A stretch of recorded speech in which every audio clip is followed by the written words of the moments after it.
नमस्कार। आज हम इतिहास में अपना पहला पाठ चल रहा है समय की शुरुआत से। आज उसमें हम टॉपिक पढ़ेंगे वो है संप्रेषण एवं संचार के माध्यम, जिसके अंतर्गत टॉपिक है हमारा भाषा और कला। यानी उस समय लोगों ने कैसे बोलना यानी भाषा का एक दूसरे से बातचीत का विकास हुआ। देखो, मनुष्य एक ऐसा प्राणी है जिसके अंतर्गत भाषा का विकास हुआ है। इस पर सब लोगों ने अपने अलग अलग मत दिए। देखो, पहला मत था ना, तो उसमें वो लोग कहते थे जो होमोनिड थे वो हाव भाव से अपनी बातचीत करते थे। यानी वो और कुछ नहीं जानते थे, एक दूसरे को हाव भाव कैसे थे कि यानी हाथ हिलाकर या कोई अपना गर्दन या सिर हिलाकर एक दूसरे से अपनी बात पहुंचाते थे। दूसरा नंबर था कि जो उच्चारित भाषा थी, यानी उन्होंने अपने मुंह को खोलना शुरू किया। उसके अंतर्गत उन्होंने कुछ गाने लगे या गुनगुनाने लगे। गाने या गुनगुनाने से अशाब्दिक भाषा का संचार हुआ।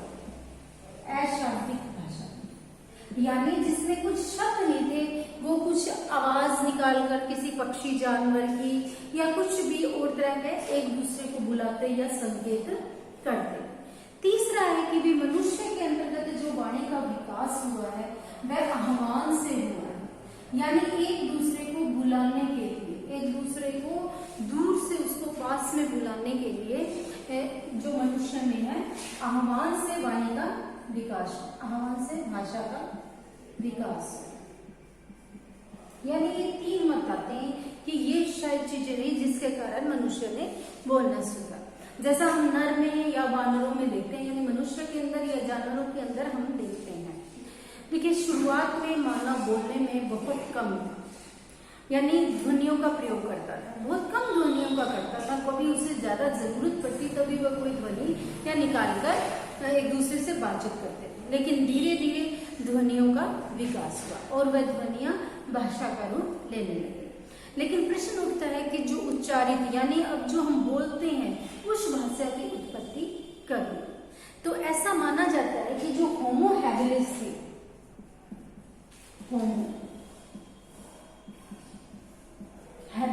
इनके मस्तिष्क में क्या था कि कुछ विशेषताएं थी। यानी ये तेज थे मनुष्य, हमने पहले पढ़ा है। तो होमो हैबिलिस के मस्तिष्क में कुछ ऐसी विशेषताएं थी जिसके कारण उसने बोलने का मतलब विकास है जो संभव हुआ।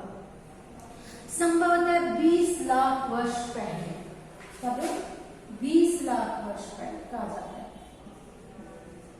कि बोलने का या उच्चारण करने वाली भाषा का विकास हो गया। और जिससे क्या हुआ कि उससे के मस्तिष्क में जो परिवर्तन हुए उससे स्वर तंत्र का विकास हुआ। यानी मनुष्य के जो मुंह से निकलने वाली आवाजें थी उससे स्वर तंत्र का विकास हुआ। स्वर तंत्र का लगभग 2 लाख वर्ष पहले पूर्ण रूप से विकास हो गया। और एक ऐसा सुझाव भी है कि भाषा के साथ साथ में कला का भी विकास हुआ। यानी वो चित्रकला या कुछ बनाकर भी एक दूसरे तक अपनी बात पहुंचाते थे। यानी उच्चारित 40 से 35 हजार साल पहले जो कला का विकास है वो 40 से वह 40 से 35 हजार साल पहले विकास हुआ है। ठीक है, तो 40 से 35 हजार साल पहले जो भाषा के साथ साथ में कला का विकास हुआ, क्योंकि दोनों एक दूसरे के साथ में घनिष्ठ रूप से जुड़ी हुई है। और ये दोनों ही संप्रेषण यानी विचार अभिव्यक्ति के माध्यम है, क्योंकि संप्रेषण से तात्पर्य है अपनी बात को दूसरे तक पहुंचाना। अब है कला कि फ्रांस के अंदर जो लेस्टो के गुफा है वहां पर, और स्पेन में अल्टामिरा जो गुफा है वहां पर हमें कुछ चित्रकारियां मिली है। ठीक है, तो फ्रांस के अंदर, फ्रांस में है लेस्बोस गुफा और स्पेन में अल्टामिरा गुफा। यहां पर क्या है,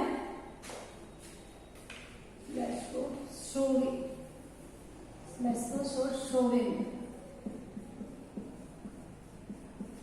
यहाँ पर 2 स्थानों पर हमें ऐसी गुफा मिली है जहां पर क्या है, कला का विकास हुआ।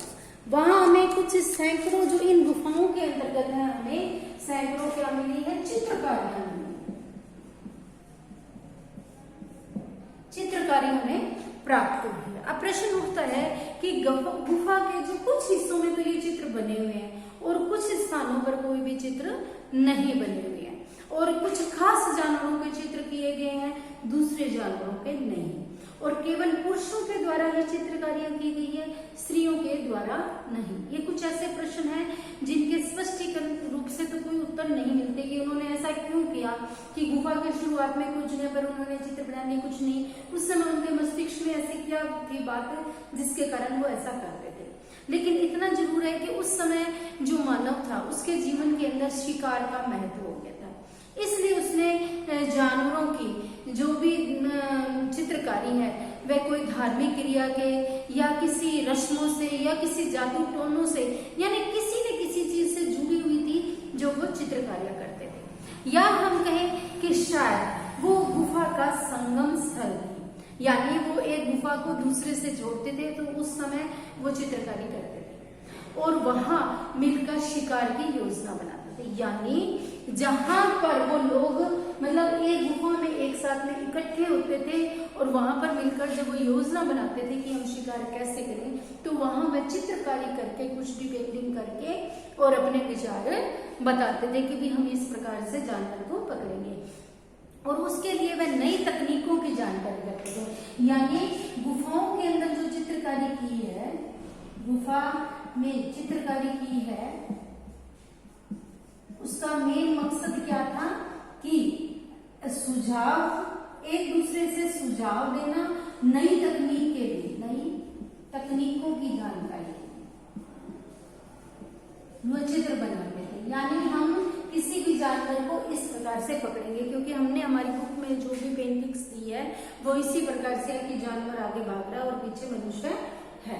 तो आज भी जो वो और कुछ जानकारी जो उन्होंने गुफाओं में छोड़ दी है, वह आने वाली पीढ़ी के लिए छोड़ दी कि शायद वो इनको देखेंगे और उनसे कुछ सीखेंगे। तो आज भी जो शिकार करने वाले हैं वह खाद्य सामग्री की तलाश में है, या उसको एक साथ करने वाला जो आज भी हमारे है समाज में वो मौजूद है, क्योंकि जो शिकारी समाज है वह आज भी हमारे देश के अंतर्गत है, कुछ हिस्सों के अंतर्गत। तो जो मनुष्य का जो विकास हुआ भाषा और संप्रेषण का, तो उसके अंदर जो ये माध्यम थे वह भाषा और कला थी। तो भाषा और कला पर आज हमारा इतना ही टॉपिक रहेगा। आगे हम शिकार संग्रह समाज के बारे में पढ़ेंगे। तब तक जय हिंद, जय भारत।